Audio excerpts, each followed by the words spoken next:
Jadi saya lagi datang ke tempat seseorang yang mau belajar ilmu spiritual.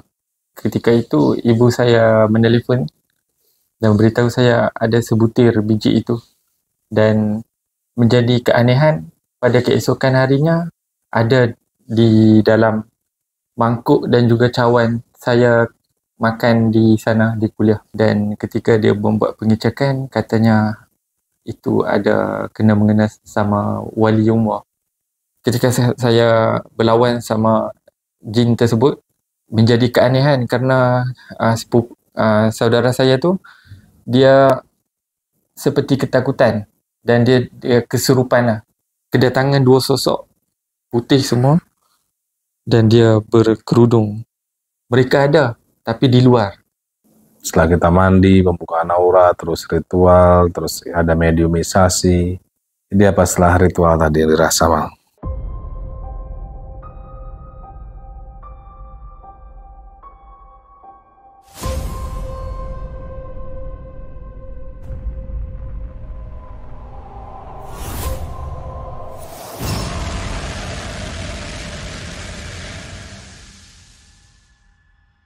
Assalamualaikum warahmatullahi wabarakatuh. Salam rahayu buat teman-teman jejak Gentala. Jadi kali ini saya lagi ada di daerah Petaling Jaya, tepatnya di Malaysia, Selangor ya. Jadi saya lagi datang ke tempat seseorang yang mau belajar ilmu spiritual.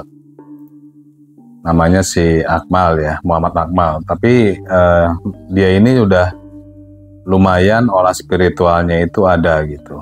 Jadi perkenalin nama dulu.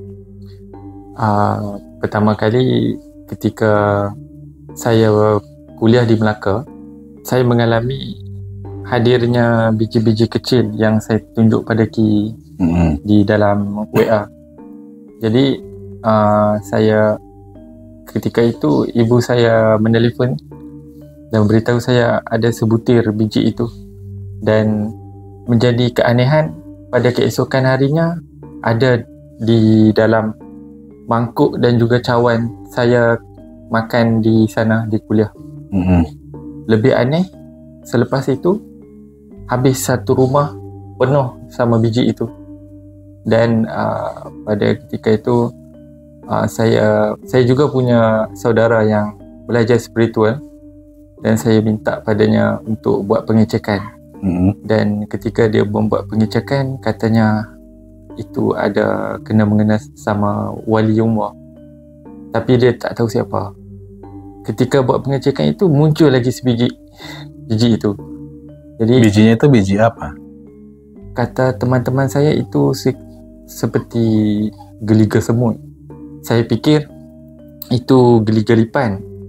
Rupanya teman saya kata yang lebih mahir mengatakan itu adalah geliga semut, dan penuh itu botol.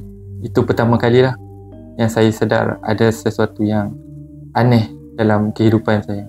Dalam pelajaran spiritual ataupun Akmal ini untuk memperdalam, makanya Akmal mengundang saya dari Indonesia untuk ke Malaysia.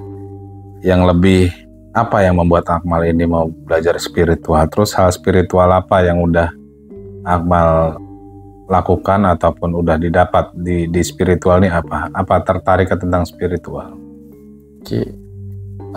Ketika perkara tu berlaku, dan ketika saya di kuliah di Melaka, saya merupakan salah seorang yang menjadi ahli khidmat para habaib. Jadi di sana saya yang menjaga seperti kadamnya untuk para habaib di sana. Jadi apa yang diperlukan sama habaib, saya sediakan untuknya sebelum dimulakan ceramahnya. Jadi pada satu hari itu saya ada mimpi yang mana kedatangan dan di dalam mimpi itu hanya saya seorang yang menjaganya.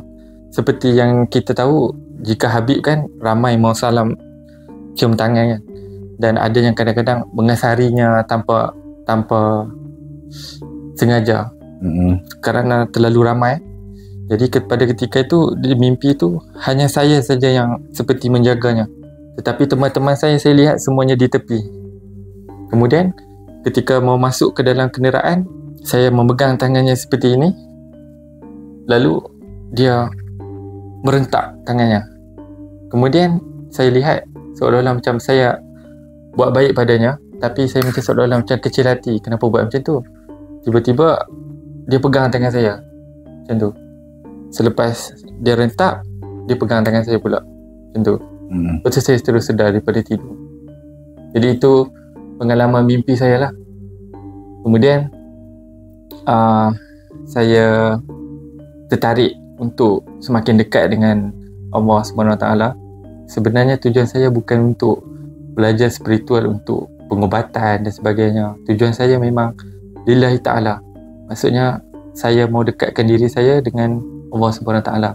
Jadi saya mencari guru yang pas, yang bisa membimbing. Dan ketika itu saya terdetik hati dengan seorang guru di Malaysia. Dan mungkin saya tidak bisa disebutkan namanya lah. Terus? Jadi saya berijazah sama beliau, dan pada ketika itu bermulalah perjalanan spiritual saya yang sebenar. Bila saya belajar itu, baru saya sedikit demi sebanyak saya semakin perkara aneh semakin banyak berlaku, yang menyebabkan saya mencari guru, mencari kerana saya dibilang sama teman harus mencari guru lebih daripada seorang. Kerana kita di akhir zaman ini, kita tidak bisa mengetahui yang mana yang hak dan mana yang batil. Maksudnya ada juga golongan guru yang membawa aliran yang hitam, tapi pakaiannya putih.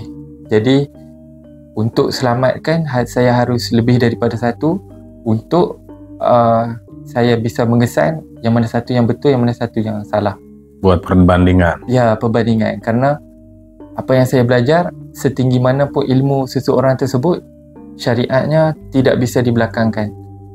Itu apa yang saya tahulah. Kerana seperti para wali songo, Syekh Siti Jenar, Syekh Abdul Qadir Jalani, walaupun amalan mereka sudah tinggi, tetapi tidak sesekali mereka meninggalkan syariat. Jadi di situ dapat dilihatlah, kerana setinggi mana pun syariat tetap dijaga. Jadi ketika saya belajar ilmu itu, berlaku satu kisah yang mengejutkan saya ketika saya membuat rawatan salah seorang saudara saya yang berada di Pulau Pinang. Ketika saya membuat rawatan, ketika saya berlawan sama jin tersebut, menjadi keanehan kerana saudara saya tu, dia seperti ketakutan dan dia kesurupan lah. Dia seperti ketakutan, dia terus begini, harus tunduk, dan dia sepertinya takut. Jadi selepas selesai perubatan itu, saya tanya sama saudara saya, apa yang dia nampak? Dan katanya dia melihat mata saya putih semua. Jadi saya pelik lah, sebab saya dalam keadaan sedar, tapi saya tak nampak lah apa yang saya ada kat saya. Tapi memang masa tu dia katanya mata saya putih semua. Secara tidak sengaja, saudara saya tu, dia mata batinnya terbuka, jadi dia bisa melihat makhluk astral. Terus katanya, kok ada dua pocong di belakang saya tiba-tiba. Jadi saya agak takut juga, walaupun saya belajar ilmu spiritual, tapi saya takut juga lah. Kenapa bisa ada dua pocong di belakang saya? Jadi pada ketika itu saya tak tahu kata orang yang matanya batinnya sudah terbuka bisa berbicara. Jadi saya bilang ke guru, guru, kedatangan pocong di belakang saya dua. Dia kata, guru, kenapa tak bilang sama saudara, sedangkan saudara bisa berbicara sama mereka. Kemudian keesokan harinya kami buat semula ritual, maksudnya kami memanggil makhluk itu semula, dan secara tanpa sengaja saya menarik dua makhluk itu, kedatangan dua sosok putih semua, dan dia berkerudung macam tu.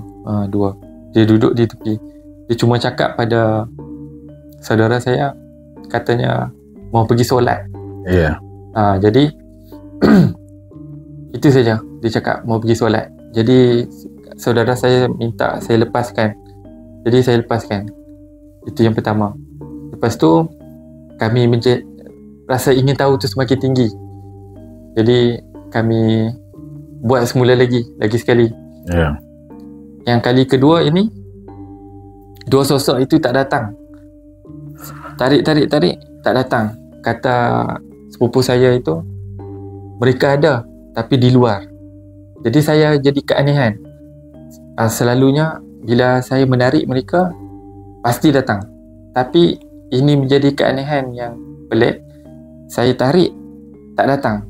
Dia bisa lawan. Maksudnya dia bisa ada di luar.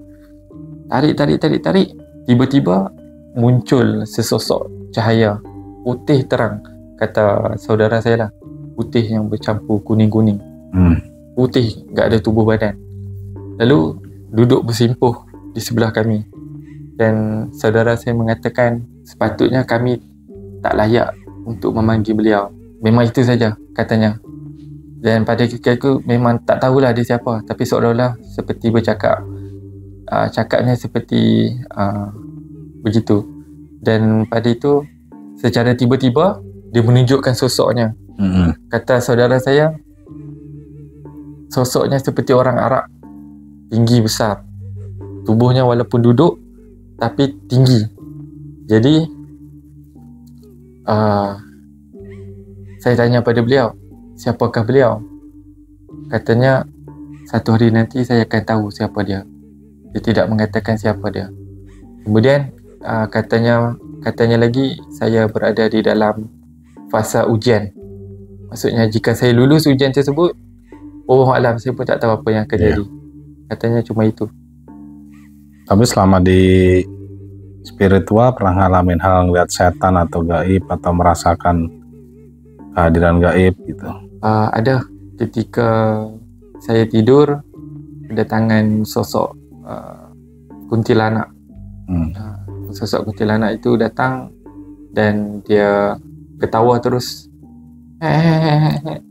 Dan alhamdulillah saya cuba menahan lah, walaupun saya takut juga tapi saya cuba tahan juga. Dan alhamdulillah dia pergi sendiri.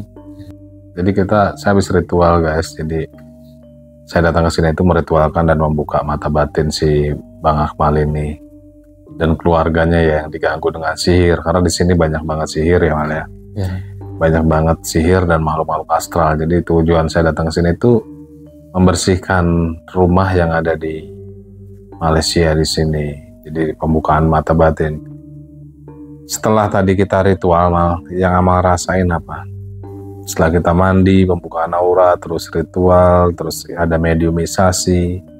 Jadi saya tadi nggak nge-shoot ya guys, nggak ritualnya nggak di-shoot karena yang bersangkutan tidak mau di-shoot. Jadi kita harus ya privasi. Jadi apa setelah ritual tadi yang dirasa, Mal? Setelah ritual itu saya bau bunga melati. Kemana saja saya bau bunga melati. Sedangkan saya di kedai makan juga bau melati lebih kuat daripada kedai makan. Makanannya bau sudah hilang, bau bunga melati saja. Dan ketika saya berjalan pun sepatutnya angin menolak, tapi lebih kuat bunga melati. Tadi itu mulai dirasa dari kapan? Mandi. Selepas mandi itu sudah rasa dah bau. Dan saya mau ngetes mungkin bau mandi kan. Jadi saya jalan laju, mungkin angin akan tolak, jadi kita tak bau. Rupanya saya jalan laju pun tetap bau. Kuat bau melati tu. Ya guys, jadi mungkin kontennya cukup dulu kali ini ya, karena di sini pun udah jam 2 malam. Jadi jam 2 malam, jadi Malaysia ini lebih cepat 1 jam dari Indonesia gitu. Jadi itu 10 menit tadi perjalanan spiritual amat gitu ya, Mal. Terus yang membuat Amal yakin ini mendatangkan saya sampai ke Malaysia ini apa? Pembuktiannya apa? Karena saya kenal Ki ketika saya mencari siapakah yang bisa beritahu saya siapakah sosok itu.